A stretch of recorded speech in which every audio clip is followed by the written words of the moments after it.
할렐루야. 오늘 이 시간 약속을 믿는 자들에게 주려 함이라는 제목으로 하나님 말씀을 전하겠습니다. 바울은 반복해서 율법 행위로 구원받을 수 없음을 강조합니다. 이에 대한 증거로서 아브라함을 제시했는데 두 가지로 우리에게 제시했습니다. 첫 번째는 아브라함도 믿음으로 구원받았다는 겁니다. 아브라함이 율법 행위로 구원받은 것이 아니라 하나님을 믿음에 구원받았다. 아브라함 때 율법이 있었습니까? 아브라함 때는 율법이 없었습니다. 하나님께서 직접 아브라함을 찾아가셔서 갈대 우르에서 떠나 하나님께서 가라 명하신 가나안으로 가라 하셨고, 또한 가나안에 도착했을 때 하나님께서는 아브라함에게 약속의 말씀을 주셨습니다. 네가 복의 근원이 될지라.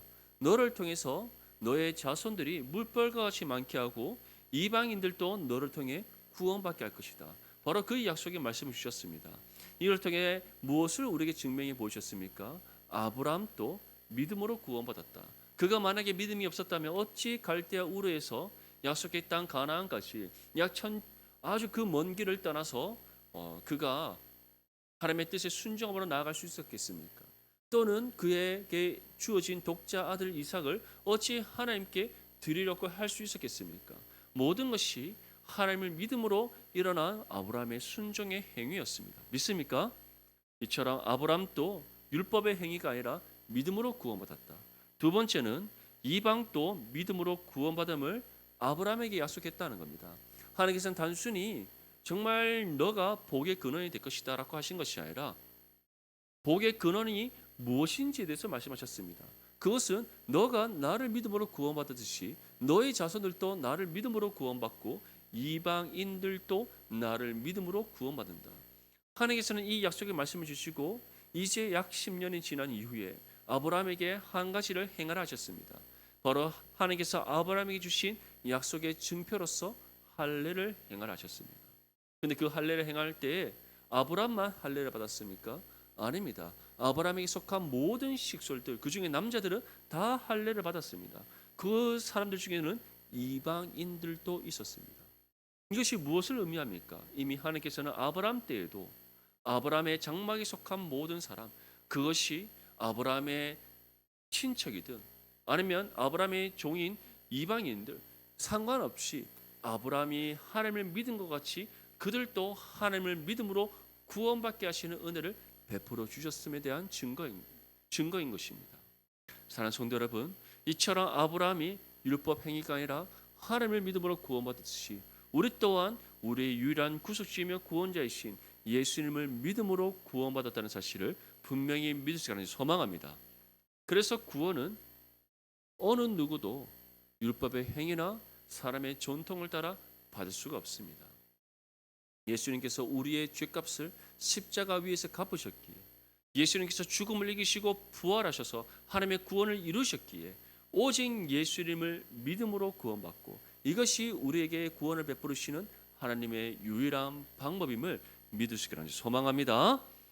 우리 본문 15절 말씀 함께 읽겠습니다. 시작. 형제들아, 내가 사람의 예대로 말하노니 사람의 언약이라도 정한 후에는 아무도 폐하거나 더하거나 하지 못하느니라. 아멘. 만약에 사람과 사람 사이에 약속을 했다고 한번 생각해 보십시오. 우리가 어떠한 일을 두고 약속을 했는데 계속 한쪽에서 그 약속에 대해서 말을 더하거나 빼거나 또는 빼거나 더하거나 합니다. 그러면 우리는 그 사람을 신뢰할 수 있습니까? 없습니까? 신뢰할 수 없습니다. 만약에 우리가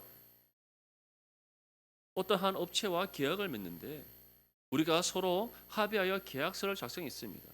그런데 시간이 조금 흘러서 우리가 계약서에 도장을 탁 찍으려고 하기 전에 갑자기 이 내용을 이렇게 뺐으면 좋겠습니다. 이 내용을 이렇게 더했으면 좋겠습니다. 계속해서 무엇인가를 요구하면서 계약에 있는 내용들을 자신이 원하는 바대로 바꾸려고 합니다. 그러면 우리 그 계약을 그 계약서에 도장을 찍어야 되겠습니까? 찍지 말아야 되겠습니까?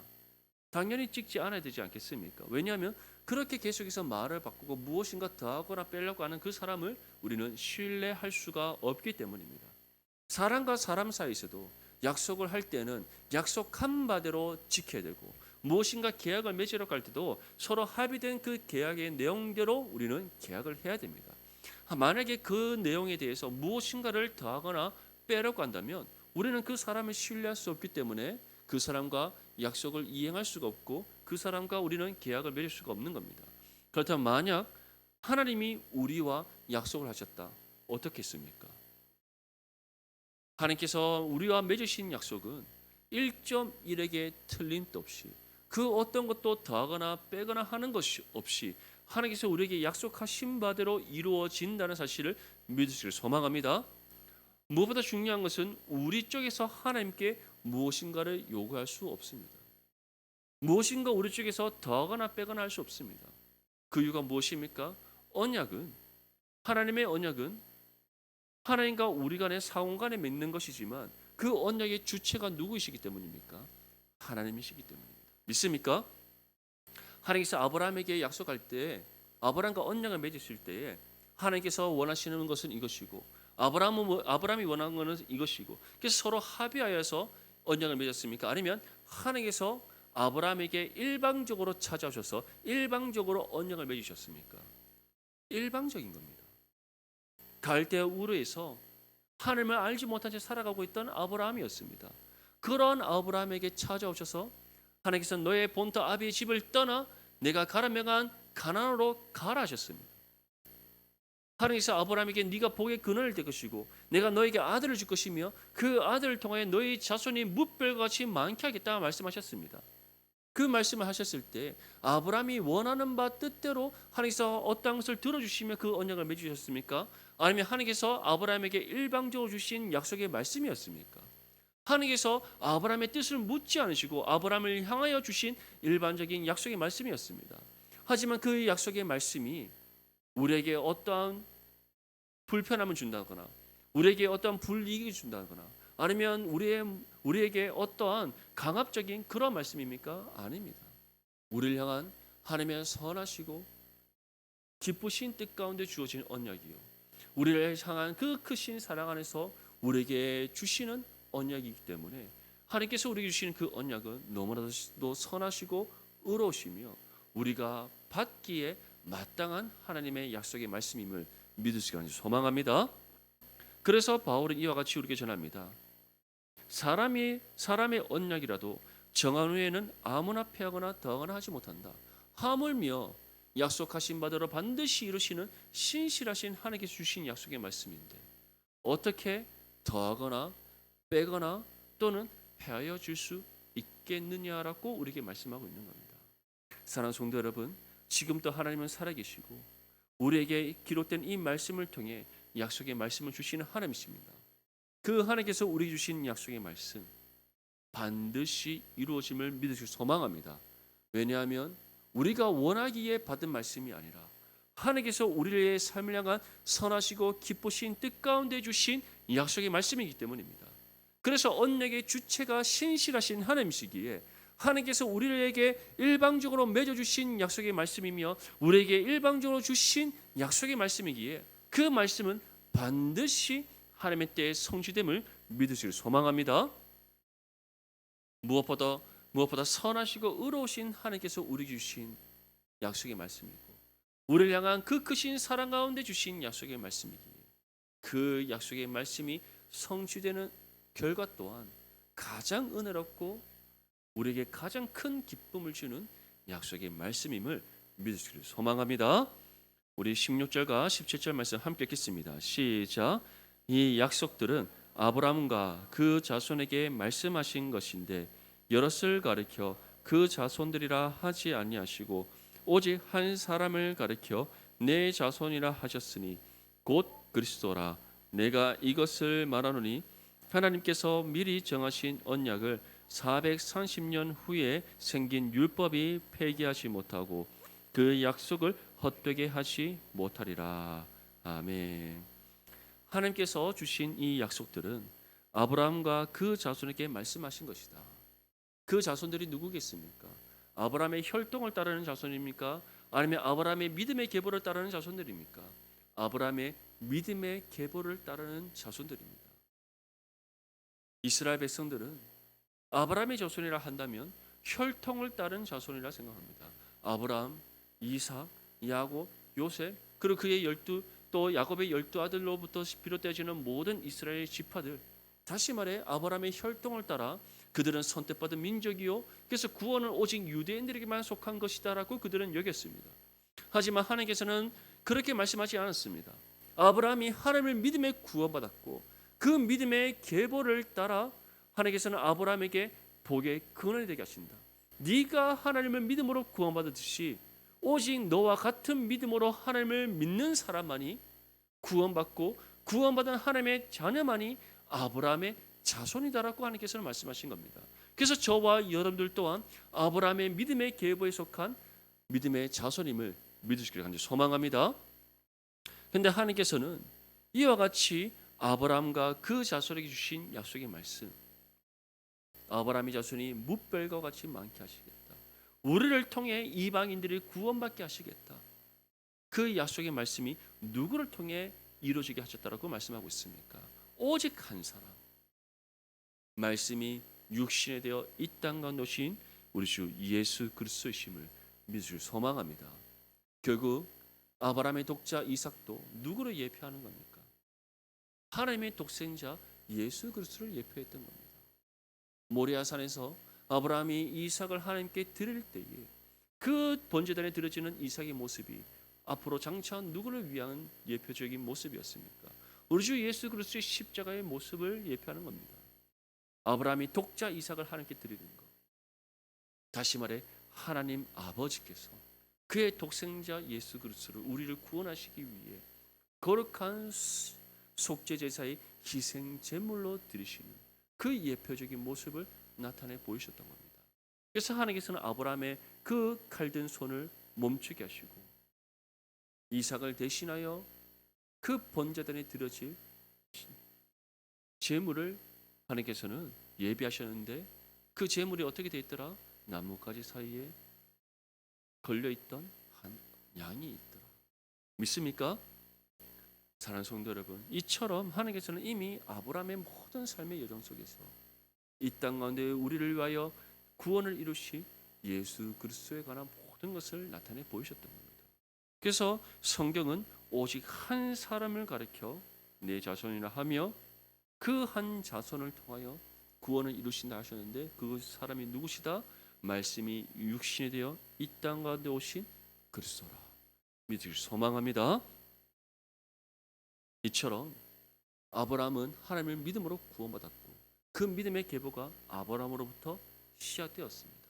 그렇기 때문에 430년 후에 하나님께서 모세를 통해 주신 율법이 무엇을 폐기하지 못한다? 믿음으로 구원받는 하나님의 약속을 폐기하지 못한다. 그 약속을 율법이 결코 헛되게 할 수 없다. 그래서 율법의 행위로는 어느 누구도 구원받을 수가 없는 겁니다. 저와 여러분들 중에 율법의 행위로 구원받은 사람이 있습니까? 사람의 전통을 따라 구원받은 사람이 있습니까? 우리 중에 그런 사람 아무도 없습니다. 오직 우리의 유일한 구속주이며 구원자이신 예수님을 믿음으로 구원받았습니다. 이것이 바로 하나님께서 우리를 구원하신 유일한 방법이요, 이 구원을 우리에게 베풀어 주시기 위해 아브라함의 때부터 하나님께서는 이 땅에 오실 예수 그리스도에 관해서 말씀하셨고 수많은 구약의 선지자를 통하여 유일한 구원자가 예수 그리스도이심을 우리에게 말씀하셨으며 이제 하나님의 때가 참에 말씀이 육신이 되어 이 땅 가운데 오신 예수 그리스도께서 자신이 하나님의 독생자이며 우리를 위하여 준비된 그리스도 구원자이심을 말씀하셨고 십자가 위에 죽음을 통하여 우리의 모든 죄값을 갚으셨으며 죽음을 이기시고 3일 만에 부활하심으로 하나님의 구원을 이루셔서 그가 진정한 우리의 구속주이며 구원자이심을 증거에 나타내 보이셨습니다. 어느 누구도 부정할 수 없는 역사적인 사실입니다. 믿습니까?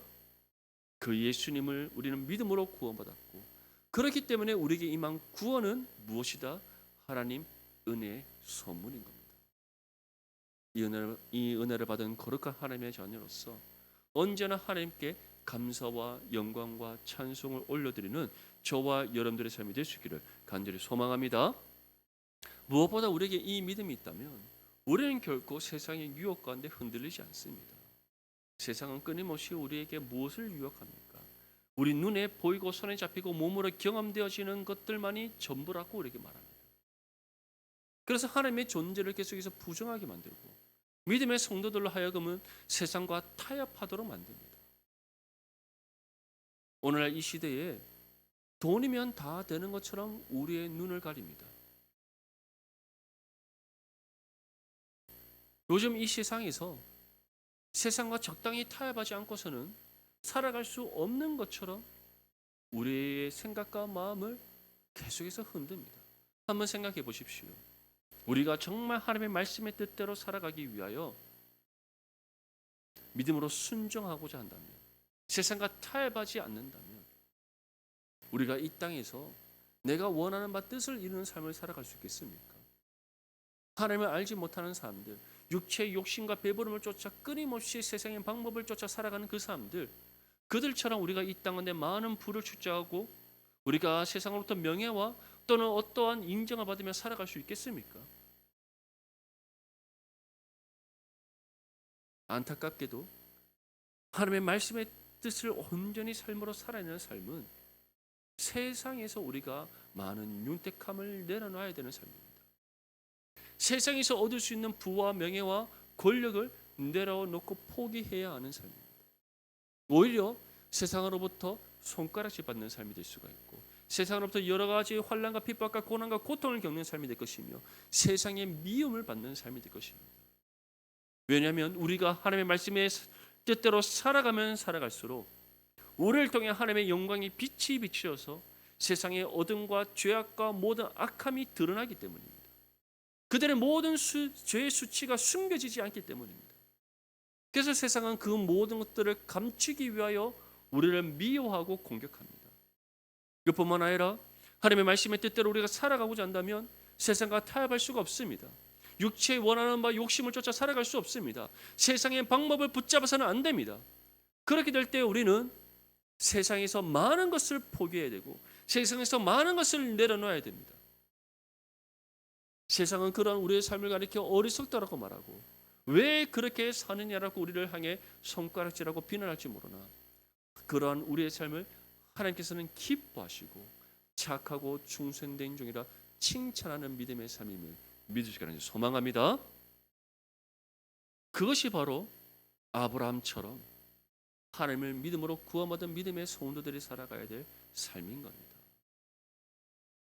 이 땅에서 우리는 선한 믿음의 삶을 살아감으로써 많은 것을 포기하고 내려놓아야 될지 모르나 우리가 앞으로 영원토록 살아갈 하나님의 나라에서는 세상이 줄 수 없는 가장 큰 은혜의 기쁨과 하나님의 그 영광의 복 가운데 살아가는 삶임을 믿을 소망합니다.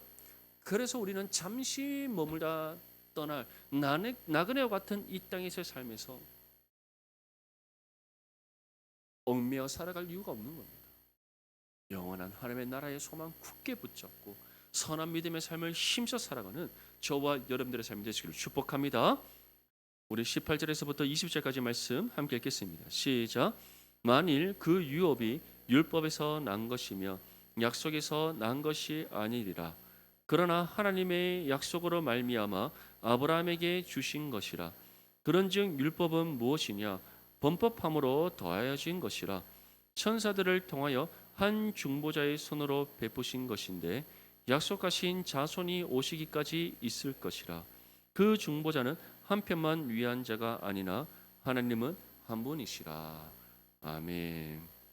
바울은 율법의 기능과 역할에 대해서 다음과 같이 이렇게 전합니다. 먼저 율법은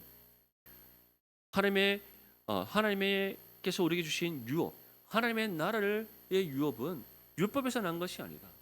왜냐하면 율법으로 구원받는 것이 아니기 때문입니다. 하나님의 나라를 우리가 유업으로 받았다는 것은 예수 그리스도를 믿는 믿음 가운데 주어진 은혜의 선물임을 믿으시길 소망합니다.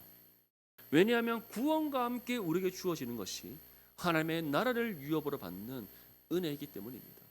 유업으로 받았다는 것은 우리가 하나님 나라를 상속받은 상속자가 되었음을 뜻합니다. 그래서 우리는 이 땅의 삶으로 끝나지 않고 이 땅의 삶을 마친 이후에 영원한 하나님 나라에서 영원한 삶을 사는 겁니다. 믿습니까? 그렇다면 율법은 무엇인가? 율법은 범법함으로 더해진 것이다. 범법함으로 더해진다는 것은 율법은 우리의 죄를 깨닫게 하는 하나님의 말씀의 법임을 우리에게 전하고 있는 겁니다. 하나님께서 이스라엘 백성들에게 율법을 주신 이유가 두 가지입니다. 첫 번째는 이 율법을 온전히 지켜 행함으로써 하나님의 뜻에 합당한 삶이 된다는 것에 대한 하나님의 말씀의 법을 주신 것이요. 또 다른 하나는 너희가 이 말씀의 법을 지키지 않을 때 너희가 얼마나 하나님 앞에 죄를 범하고 있는가를 보여주는 하나의 지표가 된다는 겁니다. 그래서 율법은 하나의 분명한 우리의 신앙의 삶의 기준이 되는 겁니다. 말씀의 법을 지켜 행하면 하나님 뜻에 합당한 삶이 되는 것이요. 그 말씀 법을 지키지 않으면 우리가 하나님 앞에 죄를 범하고 있음에 대한 하나의 기준이 증거의 기준이 되는 겁니다. 그래서 범법함으로 다해지는 것이다. 율법은 우리의 삶을 진단하는 기준이 된다는 겁니다. 사랑하는 성도 여러분, 그래서 이스라엘 백성들이 하나님의 말씀의 법을 온전히 지켜 행할 때는 어떠한 것이 임했습니까? 하나님의 은혜가 임했습니다. 하지만 율법을 지키지 않을 때 무엇이 임했습니까? 하나님의 심판이 임했습니다. 북이스라엘은 끊임없이 하나님 앞에 죄를 범했고 결국 여로보암 2세 때 아수르에 인해서 주전 722년에 멸망을 당합니다. 북이스라엘의 그 어떤 왕도 하나님 앞에 선하다라고 인정받은 왕이 없습니다. 남유다는 어떻습니까? 7명의 선왕이 있었습니다. 그럼에도 불구하고 히스기야 왕의 아들인 므낫세가 정말 하나님 보시기에 극악을 행하였기에 남유다를 향한 하나님의 심판의 진노를 거두지 않겠다라고 하셨습니다. 결국 주전 586년 바벨론에 의해서 멸망당합니다. 하지만 하나님께서는 예레미야를 통해서 또는 그 다른 많은 선지자 이사야나 예레미야나 에스겔이나 그 모든 선지자를 통해서 무엇을 약속하셨습니까? 내가 반드시 너희를 포로된 자에서 자유함을 얻게 할 것이고 다시 내가 너희를 회복하게 할 것이다. 이스라엘 백성들은 그것이 이스라엘의 나라와 민족의 회복을 이루겠지만 하나님이 주신 그 약속의 말씀은 누구를 통해 성취되어지는 참된 자유와 회복입니까? 우리 주 예수 그리스도를 통해 주어질 참된 자유와 회복이었습니다. 그래서 우리에게 주어진 자유는 죄로부터의 자유, 우리에게 주어진 회복은 사망에서부터 생명으로 건진받는 회복인 겁니다. 믿습니까? 그래서 율법은 무엇이었다? 구원을 받는 수단으로 주어진 것이 아니라 우리가 하나님의 자녀로서 합당한 삶을 살아가느냐 살아가지 않느냐에 대한 가치 판단의 기준으로서 우리에게 주어진 하나님의 말씀의 법이요 또한 우리가 하나님의 뜻대로 살아갈 수 있도록 우리에게 주는 교훈과 가르침으로서의 하나님의 말씀의 법이었던 겁니다. 그래서 여전히 성경은 하나님의 말씀으로 우리에게 주어졌고 이 말씀이 우리의 삶의 판단의 기준이 되며 또한 이 말씀이 하나님의 뜻대로 살아갈 수 있도록 우리를 교훈하고 권면하며 바르고 의롭게 하는 하나님의 말씀임을 믿으시길 소망합니다. 그래서 율법의 기능, 특별히 범법함으로 더해진 것, 우리의 모든 죄를 깨닫게 하고 또 하나님의 자녀로서 하나님의 뜻대로 살아가도록 인도하는 그 기능과 역할이 누가 오기 전까지 감당해진 역할이었다. 우리 주 예수 그리스도께서 이 땅 가운데 오시기 전까지 감당했던 율법의 기능과 역할이었던 겁니다. 그래서 이스라엘 백성들은 계속해서 율법 가운데 하나님 앞에 판단을 받았던 겁니다. 얼마나 힘들었겠습니까? 하나님 앞에 합당한 제사를 드리지 않는다. 특별히 이스라엘의 3대 절기 그 중에서도 6월절, 오순절을 지킬 때 대제사장이 하나님 앞에 들어갑니다. 그런데 대제사장이 그 1년의 시간 동안에 하나님 앞에 경건하게 살아가지 않았다면 율법을 온전히 지켜 행하지 않았다면 지성소 안에 들어가는 그 순간 하나님께서 대제사장의 생명을 취해 가십니다.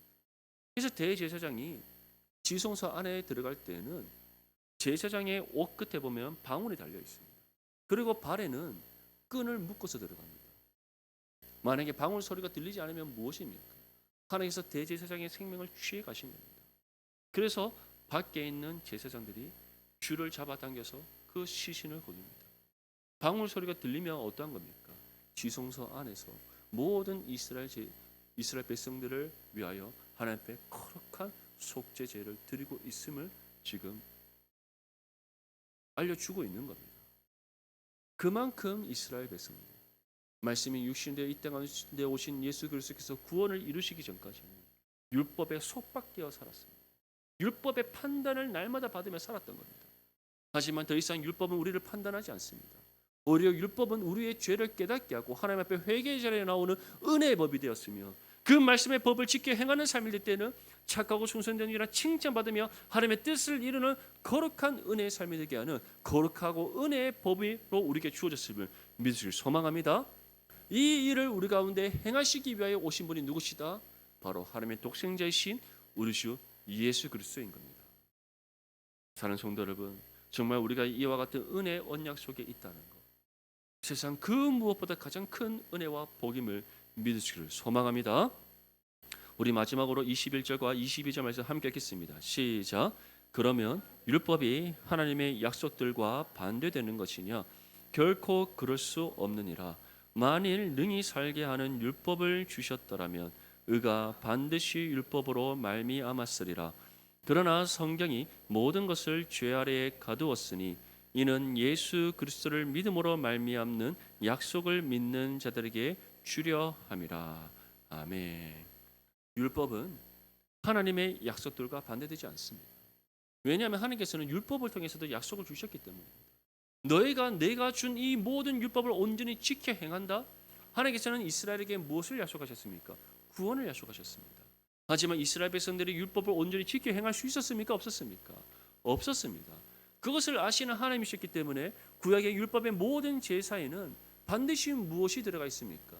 그들의 모든 죄에 대한 하나님의 용서의 은혜를 구하는 속죄제, 속건제, 그리고 이를 통해 하나님과 다시금 화목을 이루었음에 대한 증거로서 드리는 화목제가 포함되는 겁니다. 사랑하는 성도 여러분, 그것이 바로 하나님께서 이스라엘 백성들을 위해서 이미 예비하신 은혜의 손길이었습니다. 하지만 이제는 이 말씀이 우리에게 어떠한 말씀으로 주어졌습니까?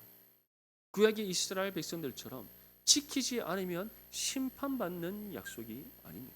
다시 말해 우리를 구속하고 우리를 억압하고 우리를 가두는 그러한 하나님의 말씀의 법이 아니라, 이제는 우리가 하나님 이 말씀이 우리로 하여금 하나님의 뜻대로 살아갈게 할 때 하나님의 풍성한 은혜를 받게 하는 은혜의 법이요, 우리가 때로는 연약하여서 죄 가운데 치우쳐 있다면 우리의 죄를 깨달아 회개의 자리로 나아도록 하는 하나님의 사랑과 은혜의 법임을 믿으실 소망합니다. 이 모든 하나님의 은혜가 우리 주 예수 그리스도를 통해 주어진 겁니다. 그뿐만 아니라 이제 이 말씀이 우리에게 중요한 한 가지의 말씀으로 주어졌습니다. 그것이 무엇입니까? 약속의 말씀. 약속의 말씀. 각 믿음의 성도들에게 주시는, 개인의 삶 가운데 주시는 약속의 말씀이지만 이 세상에 존재하는 모든 시대를 뛰어넘어 모든 믿음의 성도들에게 주시는 한 가지의 약속의 말씀. 무엇입니까? 우리 주 다시 이 땅 안에 오셔서 하나님 나라를 완성하실 그 약속의 말씀인 겁니다. 그래서 우리가 품고 끊임없이 부르셔야 될 약속의 말씀이 무엇입니까? 우리 주 예수 그리스도시여 어서 오시옵소서. 그래서 우리는 마라나타이시여 주님 다시 오실 그 날을 소망하며 살아갈 믿음의 소망의 삶이 될 줄 믿습니다. 사랑하는 성도 여러분, 오늘 바울은 우리에게 율법과 약속에 대해서 말씀하고 있습니다. 율법이 무엇이었는가?